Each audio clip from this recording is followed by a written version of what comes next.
Hello guys, hello. This is for Aquarius. Aquarius, welcome dito sa ating channel, Kapalaran 888. Welcome guys. Alamin natin kung anong messages, vibration, gabay energy para sa inyong lahat. Please comment down below guys if you resonated.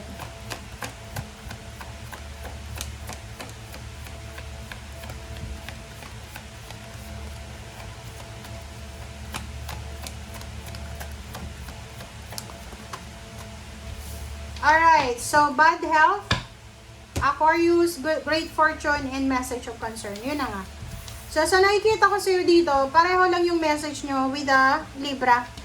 Aquarius, since air signs ka din, panoorin mo yung Libra kasi doon, makakatanggap kayo na, doon makakatanggap sila ng message of concern regarding sa bad health.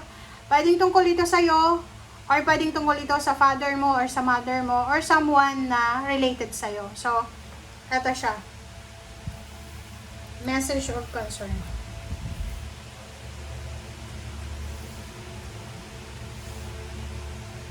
Great fortune. Yung iba sa inyo dito, yun, may mga problems kayo sa health, or may mga concern, may mga message, bad news regarding sa health. But, yung iba din sa inyo dito, you will receive a great news about good luck and good fortune, great fortune, like inheritance, lump sum money, promotion, salary increase, or kung ano pa man yan na pwedeng pagkakitaan. Okay.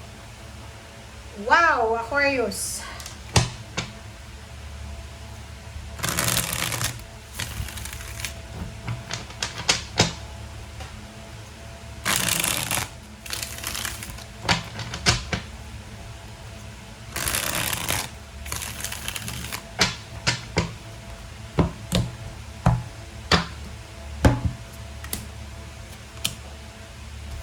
Okay, 7 of Cups and 6 of Cups. Nako. Sabi ng baraha sa iyo dito, Aquarius, you have choice and option na bumalik sa past mo. Past relationships, past habits, past lifestyle, sa mga naging past mo. Okay? Past na trabaho, or kung ano pa man yan na past. Pag-isipan mong mabuti to hindi ibig sabihin ayun, napaka-comment na naman ako. Hindi ibig sabihin na you have a choice na bumalik, babalik ka.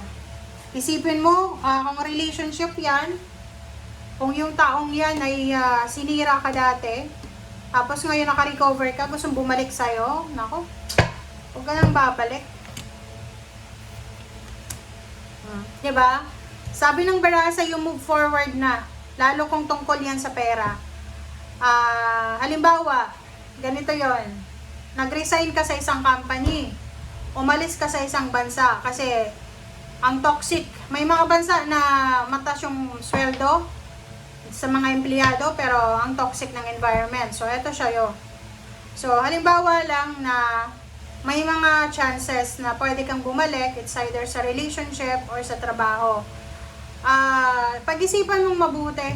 Kasi dito sa baraha mo sinasabi na mas okay pang mag-move forward ka na kaysa ibalik mo yung sarili mo doon sa lugar kung saan ka naging stagnant, doon sa relationship na kung saan ka naging stagnant. Kasi mauulit at mauulit pa rin yan. Okay? Nakaalis ka na, ba't ka pa babalik? Diba? Tapusin mo na daw yan. Tapusin mo na yan. And i-prioritize mo na yung own happiness mo. Yun yung pinaka-importante na i-reconsider natin ang ating emotional, personal happiness. Sa nakikita ko sa iyo dito, maraming regrets ka na mararanasan, maraming panghihinayang, maraming sinayang na oras.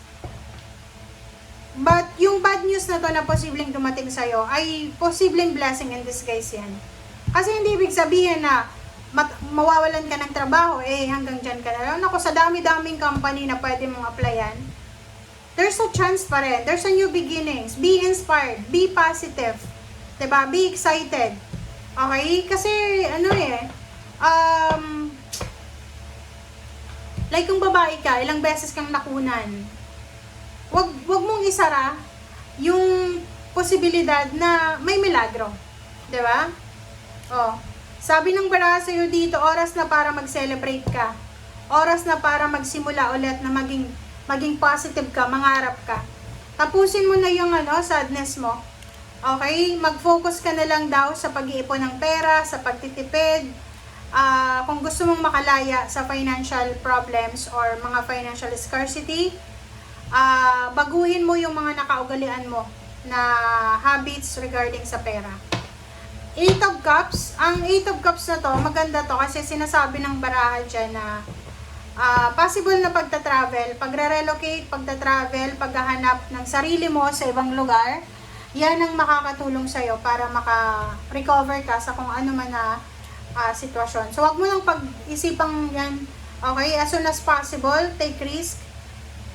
Kasi yun yung, alam mo ba, there's a podcast ako na napanood na sinabi doon na pag mayroon daw tayong uncertainty na naiisip or may mga plano tayo na hindi tayo sigurado, sumakay ka lang sa sa isang bus or sa isang sasakyan pampubliko na hindi mo alam kung saan yung destinasyon. Kung saan mo lang feel na bumaba, doon ka bumaba. Tapos magmuni-muni ka doon. Okay? So hindi ko alam kung anong logic, psychological na epekto niyan, pero sinasabi na once daw na nagawa mo yan, maiintindihan mo na ang buhay pala ay parang gulong, pabago-bago lang. Hindi ka pwedeng maging stagnant sa isang lugar lang. Okay? Maraming, like halimbawa kasi, may iba na, di ba? Pag umalis ka sa bahay nyo, sa loob ng bahay nyo, suffocating. Paglabas mo, makikita mo yung mga bata, ang saya-saya nila. So, marirealize mo na masaya pala sa labas ng comfort zone mo. Di ba? Okay, so mahihirapan ka, syempre. Mahirap ang mahanap. Okay, mahirap mahanap natin yung financial success. Pero sinasabi ng baraha sa'yo na mahahanap mo yan sa tamang paraan, sa tamang panahon. Kasi ibibigay yan sa'yo ng universe sa tamang panahon. So, ipagpatuloy mo lang kung ano yung ginagawa mo, maging masipag. Okay, kasi dito sa barahang to, sinasabi na yung tagumpay talaga, hindi yan mabilis. Hindi yan mabilis yung tagumpay. Talagang kailangan natin mag-exert ng energy, ng effort dyan. So, importante na may balanse ka, may disiplina ka sa sarili mo, and susunod na lang yung tagumpay sa'yo. Okay? Kung makikita mo dito, sinasabi ng baraha, na in the near future, kung ipagpapatuloy mo yung energy na mayroon ka sa ngayon, in the near future, magiging sobrang yaman ka. Unang-una yung pagtitipid. Baguhin mo yung spending habits mo. Pangalawa, alisin mo yung pagiging materialistic.